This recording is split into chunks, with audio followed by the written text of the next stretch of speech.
Ayoko na. Ayoko na. Aray ko. Ouch. Aray. Aray ko, be. Di ko na alam kasi napapakinggan ko. Aray, aray. Aray, aray, aray. Aray. Nakakasakit na kayo ng damdamin. Di ba nakakapikon kasi ngayon? Mag-random tayo ngayon, di ba? Nakakapikon tayo ng nangyayari ngayon, be. As you can see, yung mural na yan. Oh. Paano ba yan? Nagagana, hindi.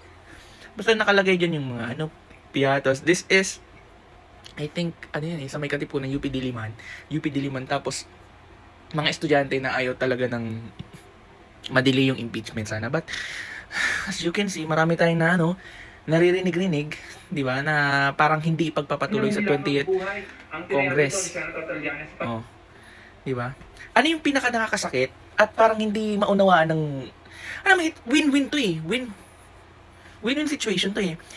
Pabor din ito sa mga DDS. Why? Because kapag nailabas na lahat ng mga reports, yung mga ebidensya, they can say, kahit sabihin natin sobrang pakabulag ng mga DDS, kayong mga kulto, pag nandiyan yung ebidensya, it will still show and show and show until ma-torture kayo ng katotohanan. Pero siguro, after that, after massive torture sa inyong mga DDS, pag talagang nailatag na lahat-lahat, kahit pa paano siguro may mga tatalikod dyan.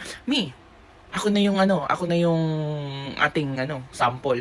I voted for Vice President Sara Duterte. Di ba, I never did expect na ganyan yung magiging ugali niya talaga.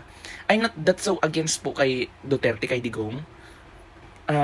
Sa iba niyang nagagawa and sa sense of humor niya. Pero kaya niya nakuha yung mga di ba, yung mga utu-utong DDS. Because I am pure kakamping talaga. Pero I support BBM. Para lang malinaw sa lahat, I support BBM administration. I support all BBM projects, his decisions, especially yung sa Congress na nangyari ngayon, ang tatalino ng mga majority sa Congress. And I really feel ashamed dito sa Senado. Ang Senado natin, para silang naglalaro, para silang mga bata.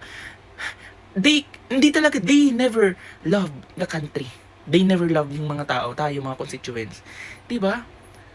Ang government natin ay demokratiko. Di ba?